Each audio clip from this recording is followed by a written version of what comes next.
I'm Alina. I'm 34, a single mom, and for the last year, I've been trying to rebuild a life that got ripped out from under me. The day I'm talking about started with balloons and cupcakes and ended with a moment I'll never forget.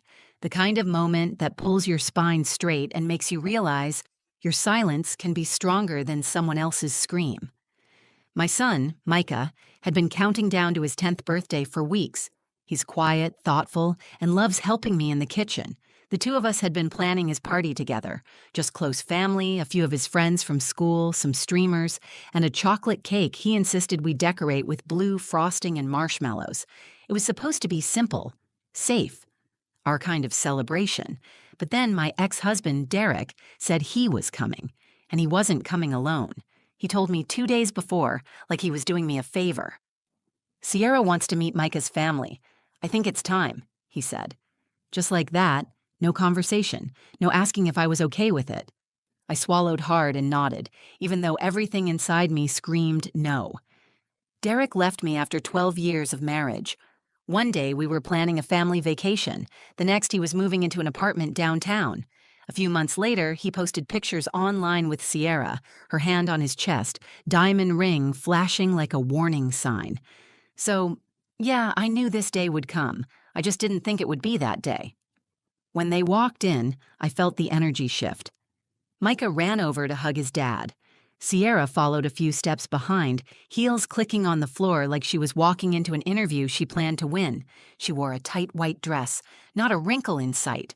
Her makeup looked professionally done. She handed Micah a gift bag with a logo from some trendy downtown toy store, smiled thinly, and said, "Happy birthday, sweetie. I hope you like it." Derek picked it out, but I approved. I forced a polite smile. "Thank you for coming." Sierra looked around, eyebrows raised like she was inspecting a rental. "It's cute," she said, "very homey." I pretended not to hear it. Micah was already pulling her toward the cake. About an hour later, after the kids had eaten and started running around, I began cleaning up some spilled soda. That's when it happened. Sierra turned to Derek, smiled like she was being helpful, and handed him the broom I'd leaned against the wall. "Here," she said, loud enough for everyone nearby to hear. "Help your mother clean. This is your place, right?" Derek froze. A few guests turned to look. I looked at Micah. He had just heard his stepmother call me his mother, like I was some housekeeper hosting a party I didn't belong to. His face flushed. He looked straight at me, like he was waiting for me to say something. I didn't. I kept wiping the table. My hand was shaking, but I didn't say a word, because I had something better than a comeback. I had one last gift for Micah, and Sierra had no idea what was coming. I've never been one for big, flashy parties. That was always Derek's thing. He loved the attention, the showmanship, but I've always believed that the best celebrations are made with heart, not money. So for Micah's 10th birthday, I did what I've always done. I made it ours. I started baking cupcakes 2 days before, the chocolate kind with swirls of blue frosting he likes. My mom, Marta, helped string paper lanterns across our small living room. She even brought the folding table from her basement, the one we've used for every family birthday since I was a kid. It's wobbly in the middle, but I draped a superhero tablecloth over it, and Micah thought it looked cool. He picked out the decorations himself. Blue and silver streamers, foam swords for the backyard, and a big helium balloon shaped like a dragon. We didn't have much to spend, but that didn't matter to him. He was excited. For him, this was a big deal. He'd invited a few friends from school, our neighbors' twins, and of course, my mom. Even my brother, Eli, said he'd stop by after his shift at the fire station. It was going to be small, but full of love.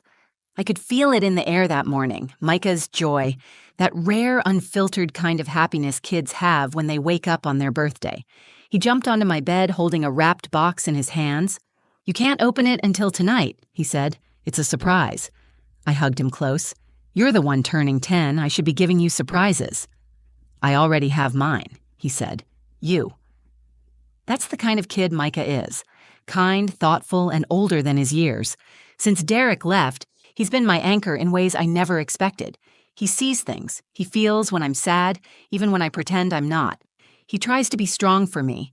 Sometimes I wish he didn't have to. The divorce hit him harder than I let myself admit at the time. One day, his dad was there, helping him build Lego sets, tucking him in at night. The next, he was living in a sleek new apartment downtown, texting instead of showing up, posting photos with Sierra like we never existed. I tried to keep it together. For Micah, for myself. I put my energy into routines, school drop-offs, soccer practice, laundry, budgeting, breathing. I didn't have time to fall apart. But when Derek called and said he was bringing Sierra to the party, it felt like a punch I didn't see coming. She just wants to be part of Micah's life, he said, like that made it easier. I didn't argue, I just said, fine, and hung up before my voice cracked. That morning, as I blew up balloons and pressed wrinkles out of the tablecloth, my mom watched me closely. "You sure you're okay?" she asked, handing me a tray of cupcakes. "I'm fine," I said, arranging them into a little tower. "It's not about me today." She gave me that look mothers give when they know you're lying but choose not to call you out on it. If she says something nasty, I'll break a plate and pretend it was an accident. I smiled. No broken dishes today. Promise when Derek finally arrived, with Sierra at his side, I was outside lighting the birthday candles. I looked up and saw them walking up the path together, hand in hand. He wore a casual button-down, like this was some Sunday brunch. She wore white, which felt like a statement. Micah ran to the door. "Dad!" he shouted. He hugged Derek tightly, then looked at Sierra and gave a polite wave. "Hi." She leaned down and kissed his cheek. "You've gotten so big. Wow. 10 already. I brought something I think you'll love." I stayed quiet, standing by the cake with a lighter still burning in my fingers. "Hey," Derek said awkwardly. "Thanks for letting us come." I nodded. "Of course. It's Micah's day." But as I turned back to the cake, I felt it. The way Sierra's eyes scanned the house, faint smile on her lips, like she already knew she didn't belong here, and planned to make sure I felt that too. I took a breath, lit the last candle, and called out, "Everyone inside, we're about to sing." Micah stood in the center of the room, beaming. He didn't know this was the moment everything was about to shift. Neither did I. But something told me, this wasn't going to be just another birthday. They say a mother knows when something's off. I felt it in the air the moment she stepped inside. Sierra looked around my living room like she was walking through a garage sale. She didn't say it out loud, but everything in her body language said, "This is beneath me." She placed her expensive gift bag next to the modest pile of presents on the kitchen table and made a point to say, "It's from both of us." Derek picked it out, but I upgraded it. She smiled like she expected applause. I stayed polite. There were kids everywhere. My mom was in the kitchen refilling drinks. I wasn't going to cause a scene. I just nodded and asked if they wanted cake. Derek, as usual, said little. He hovered near the snack table, talking to my brother Eli about football, pretending like he wasn't watching me from the corner of his eye. Maybe he knew Sierra was overstepping. Maybe he didn't care. The problem wasn't that Sierra was there. It was how she behaved, like she was staking a claim, like this wasn't my home but her stage. She sat with her arm looped through Derek's, laughing loudly, making comments that were just sharp enough to sting but soft enough to pass as jokes. At one point, she walked past my mom and said, "Oh, Marta, this punch is great. I can see where Alina gets her party hosting skills." Marta gave her a tight smile and whispered to me in Spanish, "Esa mujer no tiene vergüenza." That woman has no shame. I tried to laugh it off. I wanted Micah to enjoy his day. That was my only focus. But then came the moment, the one that turned my stomach and made the entire room go silent. I was tidying up after the kids had gone outside to play. There were cupcake wrappers on the floor, juice spilled under the folding table, a few plates teetering on the edge of the counter. I reached for the broom, leaning against the wall. Before I could grab it, Sierra stepped forward, picked it up, and turned to Derek. "Here," she said brightly, holding it out to him. "Help your mother clean. This is your place now, right?" She laughed, not a real laugh, a performative one, like it was a punchline to a joke that nobody found funny. Derek froze. I stood there, still holding a napkin in my hand. My face was burning. I looked at Micah. He was standing by the kitchen doorway with a half-eaten cookie in his hand. He'd heard it, every word, and he looked embarrassed, not just for me, but for himself, like he was ashamed that someone had just belittled his mom in front of all these people, and he didn't know what to do about it. He didn't look at her. He looked at me, searching my face for some kind of signal. Was I going to explode? Was I going to cry? Was I going to yell? I did none of those things. I just smiled, tight-lipped, silent. I took the broom from her hand gently and said, "Thank you, I've got it." She blinked, surprised. Maybe she expected a reaction, maybe even a breakdown. She didn't get either. I turned and started sweeping. My mom came over and quietly took the broom from me. "Go sit," she said under her breath. "You've done enough." I sat down, my heart pounding in my chest. I wasn't hurt by her words. Not really. I was hurt by what they did to Micah. He kept glancing at me the rest of the afternoon. Quiet. Less bubbly than usual. The spark in his eyes dimmed, just a little. That's when I remembered the gift I'd saved for last. The one nobody knew about. A simple wooden box Micah and I had decorated together weeks ago. We painted it navy blue and filled it with tiny things that mattered. Photos, drawings, his first baby sock, and a letter he wrote himself. I'd planned to give it to him after the guests left. A quiet, private moment. But I changed my mind. Sierra had turned his party into a power play. She brought fancy toys, made jabs, tried to show off. But she didn't understand one thing. I didn't need to compete with her. I had something she didn't. And when Micah opened that box, everyone in the room would see exactly what that was. After that moment with the broom, I couldn't stop glancing at Micah. He was quieter than usual, staying close to his friends, but not really playing. Every few minutes, he looked over at me like he was checking to make sure I was still okay, like he wanted to apologize for something that wasn't even his fault. That's what broke me.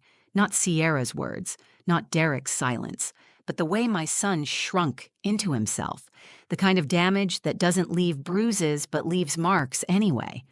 I stood in the kitchen refilling cups of lemonade and thinking, this was supposed to be his day. And for a second, I questioned myself. Should I have said something? Should I have called her out, defended myself, made a scene? But the answer came quickly. No, that's not who I am.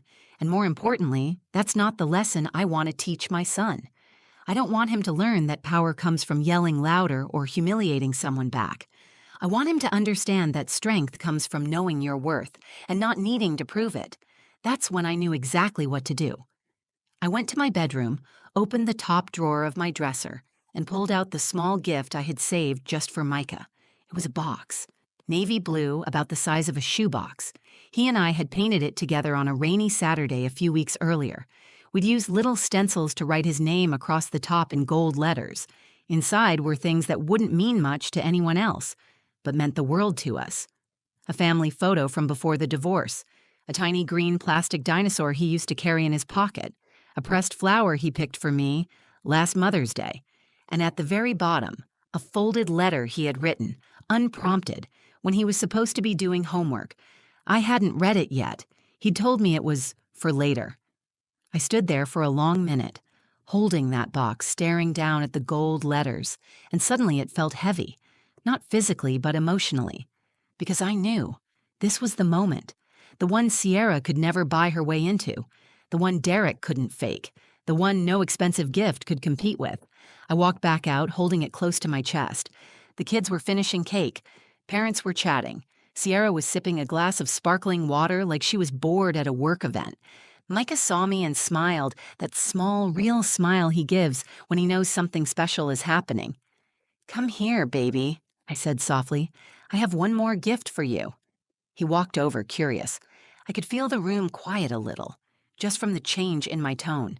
I handed him the box and said, "Open it when you're ready." He sat cross-legged in front of the couch and started to unwrap it carefully. No rushing. No tearing into it like the video games and electronics from earlier. He treated it like it mattered, because he knew it did. People started to gather around. Sierra watched from the chair across the room, her legs crossed, her smile tight and frozen. She was still pretending to be above it all, but I could see the tension in her shoulders. Derek looked confused, like he didn't remember us ever giving Micah something that wasn't from a store. Micah opened the lid and let out a little laugh when he saw the dinosaur. "I thought I lost this," he said. He turned the photo around in his hand, the one of all three of us before everything fell apart. He looked up at me. "Can I read the letter?" I nodded. "If you want to." He unfolded the paper and cleared his throat, and in that second, the room fell completely still. Micah unfolded the letter slowly, smoothing it across his lap. He didn't look nervous. He looked steady, like this moment belonged to him. "I wrote this a while ago," he said. "I didn't show it to anyone. I was saving it for my birthday." I didn't know what he was about to read. My heart was pounding, but I nodded gently. "Go ahead, baby." He looked at the paper and began to read. "Dear Mom, thank you for always loving me, even when I mess up, even when I cry about small things. You make me feel safe every day. You pack my lunch even when you're tired.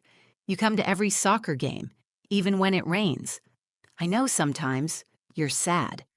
I see it, but you still smile at me. You still sing when we clean the kitchen. You still dance when your favorite song comes on. You make life feel okay. I don't want a new family. I don't want a new house. I just want you. You're my best friend, my favorite person, my real home. Happy birthday to me. I already got the best gift. Love, Micah." By the time he reached the end, my mother was quietly wiping tears. Eli had his arms crossed, his jaw tight. A couple of the other parents in the room looked away, giving us our moment. Micah stood and turned to me. I didn't say a word. I couldn't. I just opened my arms and he walked right into them. I held him against my chest and he whispered, "I meant every word." "I know," I said. "So did I." For a second, everything was still. And then I heard it, the sound of a chair shifting. Sierra stood up. She didn't say anything. Her face had gone pale. Whatever smug confidence she walked in with had disappeared. She wasn't the center of attention anymore. She had been replaced by truth, by something real. She looked around the room like she needed to anchor herself to something, but there was nothing left to hold on to. The mask had slipped. I met her eyes. I didn't glare. I didn't smirk. I didn't need to. She looked away first. Derek finally broke the silence with a half-hearted, "That was really sweet, buddy." It felt hollow. Even he knew it. He looked smaller than usual, like he was realizing in real time what he had walked away from. Micah turned toward him and said politely, "Thanks, Dad," before sitting back down with the memory box in his lap, touching each item gently like they were treasures. Sierra cleared her throat. "We should get going," she said, voice quieter than I'd ever heard it. Derek nodded, rubbing the back of his neck. "Yeah, thanks for having us." I smiled, calm and firm. "Of course." They walked toward the door. Sierra barely looked back. As she stepped outside, I caught a glimpse of her reflection in the hallway mirror. Eyes down, lips pressed tight. She hadn't been defeated, but she had been seen for exactly who she was. And more importantly, so had I. After the door shut, the room slowly exhaled. Conversations resumed, plates were gathered, music softly returned. But something had changed. The air was lighter. The tension had cracked and drifted away. Micah sat beside me, still holding the box. "I'm glad I read it," he said. "So am I." He looked up. "Did I embarrass you?" I pulled him close. "You honored me." Later that evening, after the guests had left and the sun began to set, I found something tucked in the folds of tissue paper inside the memory box. A second note, smaller, folded in quarters. It read, "P.S. I saw what she said to you today." I didn't like it. I didn't know what to say, but I'll never let anyone talk to you like that again. You're my mom. That means everything. I pressed the note to my chest and sat in the quiet for a long time. Sierra came into my home, thinking she could humiliate me. What she did instead was show my son exactly why love doesn't come with a price tag, and respect doesn't come from being louder. She brought a broom thinking it would shame me, but my son brought truth and it swept everything else away. After everyone left, the house felt strangely still. Empty plates on the counter, deflated balloons hanging from thumbtacks, the soft smell of frosting still lingering in the air. I walked through the living room picking up cups, but I wasn't really cleaning. I was thinking. Micah had gone to bed with his memory box tucked under one arm and the dinosaur clutched in his hand like it was a trophy. I sat on the edge of my bed holding the second note he'd left me, the one where he promised to never let anyone talk to me like that again. I read it over and over. It wasn't long, it wasn't fancy, but it meant more than anything anyone had said to me in a very long time. And that's when it hit me. I didn't lose anything today. I didn't lose control or dignity or power. I didn't lose face in front of my guests or authority as a mother. I didn't let Sierra win. Because Sierra didn't understand something crucial. She thought I was weak because I stayed quiet. She thought I was passive, soft, too afraid to speak up. What she didn't realize was my silence wasn't fear, it was strength. I didn't fight her because I didn't need to. I didn't yell because I wasn't seeking validation from people who already knew the truth. I didn't perform because I had nothing to prove. I stayed still so my son could shine. And he did. That party, that box, that letter, it all showed who we really were, who he was, the kind of boy I raised, the kind of love we built. Derek may have left, but he didn't take the heart of this home with him. He took his pride, his ego, and someone to keep him company in his comfort zone. But he didn't take our bond. He didn't take my strength. He didn't take Micah's respect. And Sierra? She walked in with her head high and walked out quieter than she came in. Not because I humiliated her, but because I didn't play her game. That's a lesson I hope my son carries for the rest of his life. Real power doesn't need to roar. Sometimes it just needs to speak when it counts, and sometimes not at all. Later that night, I peeked into Micah's room. He was already asleep, the box resting beside his pillow like a secret he was keeping close. His chest rose and fell, calm and steady, his face peaceful. I stood there for a long time. This day didn't go as planned. It wasn't the birthday I imagined when I started hanging streamers that morning. But in the end, it became something better. It became proof. Proof that what we have can't be shaken by someone else's insecurities. Proof that love, real love, isn't loud, isn't dressed up, isn't looking to impress anyone. And proof that no matter how much someone tries to insert themselves into your story, the people who matter already know where home is. Micah knows. And I know too. When I finally turned off the lights and crawled into bed, I didn't feel bitter. I didn't feel angry. I felt proud. Not of the way I stayed silent, but of the way I chose not to make someone else small to feel big, of the way my son stood in truth without needing permission, and of the way love, quiet, unglamorous, handmade love, won. So what started as just another birthday ended up reminding me of one of the most important lessons I've ever learned as a mom. You don't always need to fight to win. Sometimes you just need to let love speak. If this story moved you, made you think of someone you love, or reminded you of your own quiet strength, I'd love for you to do a few things. Like this video if you felt even one moment that hit your heart. Share it with someone who needs to remember how powerful love can be. And comment below. Have you ever stayed silent in a moment that could have exploded? What did it teach you? I read every comment, and your stories mean more than you know. And hey, don't forget to subscribe to the channel if you want more real, raw stories about life, love, and everything in between. Thanks for being here. Until next time. Stay grounded, stay strong, and never underestimate quiet love.